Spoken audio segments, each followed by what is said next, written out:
Uma saudação amiga a todos aqueles que connosco estão neste programa da TV, Canção Nova, Alianças com Santa Maria. Como ouvimos na primeira parte do nosso programa, uma das alianças é muito marcada por Dom Manuel I e por esta epopeia marítima das descobertas e das conquistas portuguesas. O rei que começou também a chamar-se de Aquém e de Além-Mar. Nós hoje estamos num sítio muito bonito e, acima de tudo, muito simbólico para Portugal, que terá começado com uma pequenina igreja e que hoje é o chamado e conhecidíssimo internacionalmente Mosteiro dos Jerónimos. Estamos e temos connosco a doutora Isabel Cruz Almeida, diretora deste mosteiro. Muito obrigado, doutora, por nos receber aqui nesta sua casa, que é uma segunda casa, não é? 35 anos ao serviço do mosteiro e ao serviço dos turistas. É verdade. Serviço de todo o povo nacional, nós próprios portugueses e de todos aqueles que nos visitam.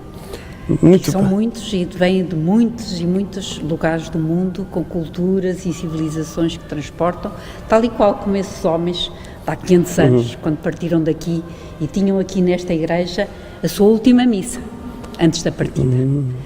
A última missa, como Camões refere, foi do Sacro Templo. E o Sacro Templo é este? É este que partiram essas naus, que ele conta de vasta gama, mas como tinha sido já de outros e tantos navegadores, como depois a seguir a vasta gama de tantos e outros navegadores tinham aqui a sua cerimónia de apoio religioso antes dessa grande viagem, que certamente com muitos e muitos perigos e todos eles sem saberem bem qual era o regresso, e então era na evocação de Nossa Senhora de Belém, a quem foi dedicada logo desde o início, desde o infante Dom Henrique, a primeira igreja. Que era já aqui? Que era já aqui. Pensamos até que a dimensão dessa igreja não era assim tão pequena, dado que houve um reaproveitamento de pedras, como é natural, não é? E que esta igreja onde nós estamos, que também tem essa mesma invocação, tal e qual como o infante Dom Henrique quis, que é Nossa Senhora de Belém, e daí que esta parte de Lisboa, hoje em dia, todos nós a conhecemos por Belém, porque o velho nome era Rastelo, uma pequena comunidade que vivia da pesca e vivia do rio, e que, a partir do infante, passa a ter outros horizontes. E é neste sítio tão simbólico que Dom Manuel também quis colocar o seu túmulo real. Acabar com o panteão, como nós sabemos, da Viz, que estava no Mosteiro da Batalha, e passar aqui, para este local, junto ao rio, junto ao mar, que era o grande destino, que nessa altura aparecia no horizonte muito definido dos portugueses, dado que a velha colina onde se encontra a Sé, onde se encontra o castelo, passa a ser secundarizada para a cidade de Lisboa se virar ao rio. E ao virar ao rio é virar ao mar. E este ponto, já no limite ocidental da cidade, era realmente a grande largada. E, portanto, faz todo sentido que neste local onde ele quis colocar o seu túmulo real, que depois também veio a ser a da família, se celebrasse a última missa de tantos e tantos homens, uns anónimos, outros deixando a marca do seu nome para todos os séculos vindouros, daqui partiram com essa missa. Foi, no fundo, este espaço foi, no fundo, uma concretização também do rei Dom Manuel, de uma aliança que ele próprio fez com Nossa Senhora. Exato. Ele quis, no fundo, consagrar o novo Portugal, o Portugal meio desconhecido, não é? A Nossa Senhora. E vê-se bem, sabe que em todas as representações, mesmo no claustro, nós vamos ver Nossa Senhora sempre em grande exaltação. É sempre uma figura central em todo o mosteiro. Diga-nos, por favor, porque é que, se há alguma razão para a qual o rei tenha chamado para aqui os monges jerónimos? Certamente deve ter havido, porque repare, quem estava aqui com o infante Dom Henrique era a Ordem de Cristo, uma ordem que esteve intimamente ligada com os nossos descobrimentos, com toda essa grande viagem e aventura, não só científica, como também do arriscar, sempre intimamente ligada à Ordem de Cristo. Por isso as nossas caravelas tinham sempre aquela cruz, que é a Cruz de Cristo, e foi uma ordem que suportou financeiramente muito dessa grande epopeia. E aqui o infante coloca aqui a Ordem de Cristo. Quando Dom Manuel É muito curioso que Dom Manuel faz retirar aqui a Ordem de Cristo, sendo a mesma essa Ordem a ter um grande papel e ele próprio governador dessa Ordem, decide aqui colocar a Ordem de São Jerónimo. E, curiosamente, a Ordem de Cristo vai para uma igreja também extremamente conhecida, perto ali da Praça do Comércio, que é Conceição à Velha, vai para lá e sai dali a grande sinagoga.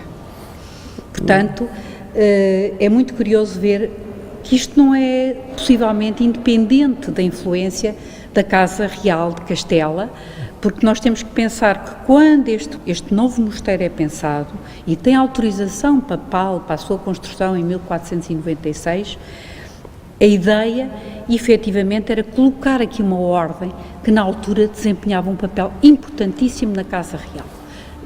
Nós estamos a falar ainda de Castela e Aragão, que depois, em 92, como nós sabemos, deu-se a unificação. Se deu a unificação e toda a Espanha, que nós hoje conhecemos, passa a estar unida. Mas é determinante que a Ordem Jerónima tem um papel importantíssimo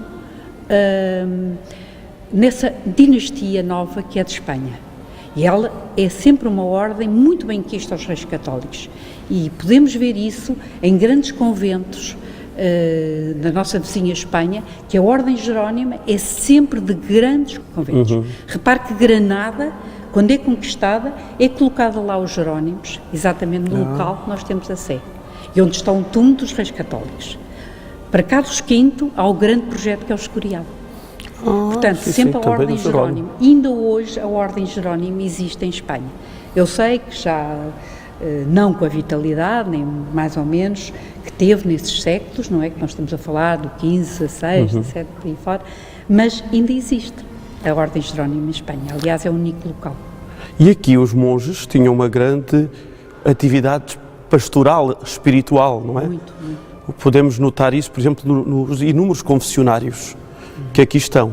Era esse apoio religioso que era preciso dar a esses navegadores.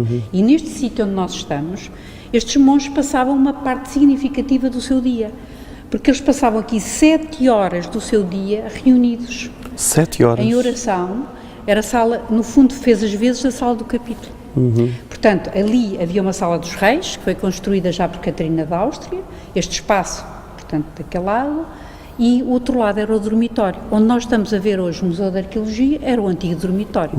Portanto, eles passavam junto aos vários retratos reais para entrarem aqui. Portanto, nós sabemos hoje em dia que eles passavam aqui 7 horas de oração e de cânticos, canto no chão, e eram momentos extremamente significativos da vida deste monge. Era, de facto, um mosteiro muito litúrgico, não é? Na medida em que usavam muito o coro para cantar todas as horas. Hoje, quem deseja visitar o Mosteiro dos Jerónimos, o que é que pode ver? Que espaços têm particular interesse? Na medida em que todo o mosteiro é uma maravilha, mas que espaços é que a doutora Isabel nos propunha e nos sugeria que víssemos? Olha, eu penso que o espaço da igreja é incontornável, é um espaço de tal maneira simbólico que é incontornável. E aquele majestoso pórtico virado à Praça do Império, que é o chamado Pórtico Sul, não é o pórtico principal, é o Pórtico Sul, virado à Praça do Império, que antigamente era Rio, em que ao meio tem Nossa Senhora de Belém, encimado pelo anjo São Miguel, mas todo ele feito numa grande exaltação de Nossa Senhora, com os anjos músicos, arautos. Portanto, é de uma grande glorificação de Nossa Senhora de Belém, é um portal absolutamente incontornável. Depois, girando um pouco, portanto, e entrando já neste espaço onde nós nos encontramos, portanto, no que eu estou a falar da própria igreja, encontramos o chamado portal principal ou axial. É aquele que é virado sempre, como todos os altares, é virado a poente, porque o tabernáculo, o sacrário, estava sempre virado a oriente sempre, e a porta, portanto, é sempre a ocidente. Ora bem, nesse portal, que era o principal, e ainda hoje é o principal, encontramos as duas estátuas ajoelhadas de Dom Manuel e da sua segunda mulher, porque ela é a mãe do futuro rei, e de todos aqueles filhos, que foram muitos, e que se encontra representada, que é Dona Maria, que era filha dos reis católicos de Espanha. E estão os dois em estátuas ajoelhados no pórtico, encimado com as cenas do nascimento de Cristo. Temos a Anunciação, temos o nascimento e temos uma data extremamente importante para compreendermos os Jerónimos, que é a oferta dos Reis Magos. Eu digo que isto é muito simbólico, porque a data que está documentada em crónica é 6 de janeiro. A primeira pedra é colocada no dia 6 de janeiro. 6 de janeiro, que é exatamente a revelação de Cristo ao mundo, o mistério da Epifania. E, portanto, neste local, que tinha esta missão também extremamente evangélica, destes homens que aqui tinham a última missa, também partiam imensos missionários, que iam espalhar a palavra de Cristo pelo mundo inteiro. Portanto, não é por acaso que esta representação aqui se encontra. E depois, enfim, entrando na igreja por esse portal, obviamente que é incontornável as pessoas olharem para os dois túmulos que se encontram à direita e à esquerda, que é Vasco da Gama e é Camões. Eles só vieram para aqui no século XIX, num momento de grande exaltação dos valores nacionais. Estamos no final do século XIX e estas duas grandes figuras tinham como momento um grande reforço da identidade portuguesa, um grande reforço de tudo aquilo que eram os grandes valores que podiam unir os portugueses. E eles vêm para aqui. Portanto, Camões, o grande poeta, o herói nacional, e Vasco da Gama, o herói de Camões, o herói dos Lusíadas. Eu estou a dizer que só no século XIX, porque até ali só reis eram dignos de estar nesta igreja. E tanto que na Capela Mor, assim como nos braços do cruzeiro, está Dom Manuel e toda a sua família, até Dom Sebastião. Portanto, o último que está aqui. Portanto, toda esta dinastia tem aqui os seus túmulos.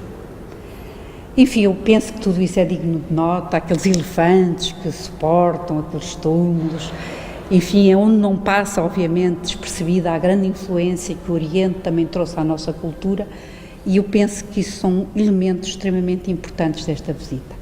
Mas deixe-me só ainda lembrar uma coisa, estas abóbadas são qualquer coisa de muito fantástico, são uma dimensão imensa, suportada por colunas muito, muito fininhas, e que tem uma dimensão que na Europa nós não encontramos par. Temos mais de 30 metros num vão imenso, sem suportes. É realmente um grande sonho, um sonho fantástico que se pôs, que foi concretizado e se encontra aqui, nestas soluções das nervuras, descarregando sobre outras. Enfim, não estou aqui a falar do ponto de vista da história da arte, mas penso que para qualquer visitante é realmente um fascínio poder contemplar esta maravilha. E já que estamos ainda na igreja, deixem-me só dizer, este cadeiral é um cadeiral magnífico. Ele inicia a grande história dos cadeirais portugueses. É um cadeiral maneirista, portanto, de meados do século XVI. Estas misericórdias mostram bem esta riqueza de trabalho, este labor infinito, como todo o trabalho escultórico. É um trabalho fascinante que nós encontramos aqui e é uma das peças maiores da arte portuguesa em cadeiral. E este crucifixo, da autoria de Filipe de Vries, foi oferecido por um filho de Dom Manuel, um filho muito culto, Dom Luís, que oferece ao Mosteiro dos Jerónimos. Aliás, os Jerónimos foi sempre objeto de dádivas de reis e de príncipes para as suas próprias coleções. E aqui temos este crucifixo, que é realmente uma peça que eu acho que é importantíssima na visita ao Mosteiro dos Jerónimos. Falta-nos aqui, doutora, desculpe, falta aqui algo, não é? Que é abaixo do crucifixo. É verdade, havia aqui um quadro da autoria de Francisco de Holanda, que hoje em dia está nas coleções do Museu Nacional de Arte Antiga, que representava Nossa Senhora de Belém. Nossa Senhora de Belém, com o manto aberto, como uma misericórdia, abrigando de um lado a família real portuguesa e do outro lado a Ordem Jerónima. Portanto, isto mostra como era umbilical esta ligação, este tal acordo que havia entre a Casa Real e a parte religiosa. Portanto, o poder que saco e o poder religioso. Era uma estavam verdadeira intimamente aliança também. E tudo isso passa por toda esta decoração, esta exaltação de decoração, é ver como se mistura os elementos régios com os elementos religiosos em toda a decoração. Portanto, é realmente um monumento ímpar da nossa história, de um momento que espelha o que foi esses contactos pioneiros com outros povos, com outras culturas e outras civilizações, que estavam para além do mar. Desse mar que estes homens tinham aqui a sua última missa. Ainda hoje, este espaço, a Igreja e o próprio mosteiro recebe aqui grandes acontecimentos da vida da Igreja, principalmente da vida da Igreja Diocesana de Lisboa. As ordenações presbiterais, diaconais, as episcopais também, não é? Exatamente. É assim o grande espaço, continua a ser o grande espaço do encontro de culturas. Assim como de grandes cerimónias também de caráter mais civil, mas que obviamente tem íntima ligação ao poder, à parte religiosa, não é? Agora eu gostava... Grandes funerais, Sim. nós pensarmos aqui, não é? Grandes cerimónias, ainda há bem pouco, há não tantos anos quanto isso, reparem que aquela partida daqueles homens que iam para a pesca do bacalhau era sempre aqui com uma missa que era celebrada aqui nos Jerónimos, antes dessa largada desses barcos que partiam para essas terras distantes da Groenlândia, era aqui a última missa, como tantas, a história é incansável. Mas isto não estava previsto perguntar-lhe, mas lembrei-me agora. A sua doutora recebeu aqui há pouco tempo um grande homem, o Papa Bento XVI. É verdade.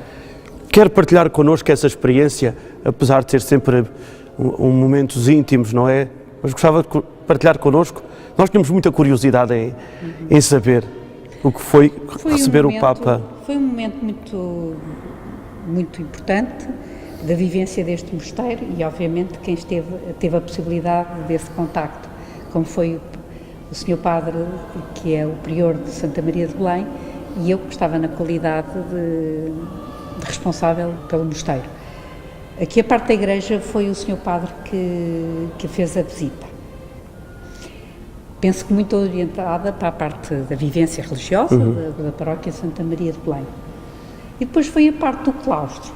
Eu posso dizer que foi um momento muito importante e com esse Papa, que era de uma sabedoria extrema e que ele teve a ocasião de comungar, da forma mais simples possível, a enorme conhecimento que ele tinha do mundo, mesmo dos nossos contactos de portugueses com outros povos.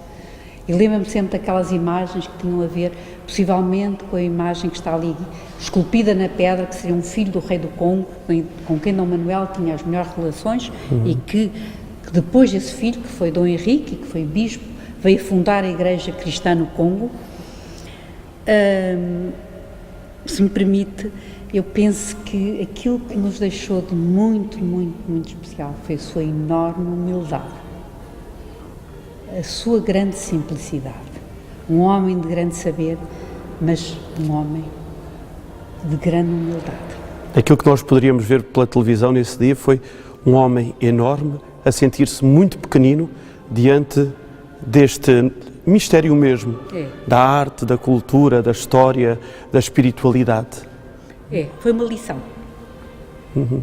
E foi para aqui, para o mosteiro e também para Portugal uma grande alegria recebermos foi, sem dúvida. Tal pessoa, tal homem, tal cristão. Sra. Doutora, falámos muito da história. E o hoje? O que é um mosteiro hoje e que relação e que modernidade, digamos assim, traz à história? Hoje, como sabem, é um ponto imenso de atrativo turístico, para além da parte religiosa, obviamente, não é? Há uma vivência religiosa, toda uma comunidade que frequenta diariamente, porque é um local onde há missa diária, tanto de manhã como ao fim do dia e depois o fim de semana. E conciliamos isso com o grande atrativo turístico, porque é um atrativo enorme. Portanto, o grande desafio de hoje é tentar que esta história, indo buscar os elementos mais próximos e mais, com um passado relativamente recente, tentar transmitir isso a esse número imenso de pessoas que vêm de quadrantes tão diferentes, não só da sociedade, como civilizacional, que vêm uns do Oriente, outros do Extremo Ocidente, e que, portanto, como comungar e como fazer transmitir esta mensagem.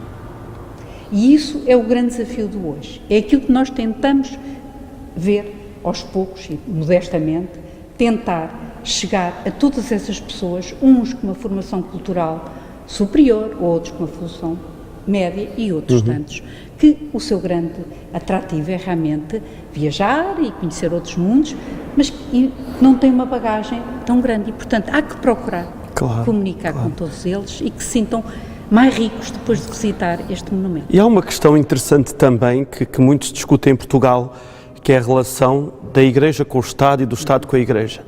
Aqui vive-se permanentemente a exigência de uma relação e de uma boa relação. Exato. E consegue-se manter essa boa relação? Eu acho que sim. Eu estou a pensar que a Igreja é um lugar também turístico, mas é um lugar de culto. Exato. Não incomodar o momento do culto com as visitas, mas também a paróquia ter a capacidade de se adaptar para que não haja atos de culto, por exemplo, durante o tempo das visitas. Isso é preciso um trabalho... É, sem dúvida, mas é evidentemente que todos nós temos bem claro que, por vezes, é absolutamente indispensável que haja uma cerimónia religiosa, não é muito frequente, mas por vezes é necessário, como é o caso que estamos a falar, das ordenações, que é em pleno horário de visita. E tem que respeitar o espaço da igreja, dá-se como contrapartida ao visitar o claustro, as salas que é possível visitar, porque muitas delas também ficam afetas à cerimónia, e, portanto, é tentar conciliar uma situação que nós sabemos que é sempre mais difícil, mas é conciliável e não, até à data não temos grandes reclamações por essa situação, porque temos ciente que este espaço é um espaço religioso e que tem que obedecer a essa missão, que é eminentemente de caráter religioso. Portanto, se é necessário, é evidente que o Sr. Prior só, em última instância, é que pede que o espaço fique vedado ao público, que normalmente até aos túmulos, porque até aos túmulos podem os visitantes entrar, desde que respeitem e que não façam barulho. Temos na nossa sinalização várias indicações para que as pessoas tenham respeito pelo espaço, que obviamente é religioso e ainda, sobretudo, se está a haver uma cerimónia. Mesmo aí é um aspecto interessante, o aspecto do respeito, que hoje tanto se fala, o respeito pela pessoa, o respeito institucional, o respeito pela forma de pensar e de viver, não é? Penso que esse é um aspecto muito interessante que também este espaço traz à sociedade como exemplo, não é? Porque a nossa história portuguesa e o nosso Portugal exige muito esse respeito e esse diálogo. E mostrou-se aqui hoje como o espírito de Dom Manuel I continua tão presente, o espírito do diálogo inter-instituição, aberta ao outro, e também o levar por aqui e por além, não só a mensagem de Jesus Cristo, mas também a história de um povo. Doutora Isabel, como era bom ficarmos aqui mais 3 horas perante esse poço de sabedoria. Muito obrigado por nos ter recebido. Fica o gosto para outras visitas. Muito obrigado por tudo. Obrigada também. E nós marcamos encontro na próxima semana com uma nova aliança. Não nos esqueçamos que são 7 as alianças que Portugal fez com Nossa Senhora e que depois, na sua 7ª, é a Nossa Senhora que faz aliança com o povo português. Um abraço a todos, até para a semana, se Deus quiser.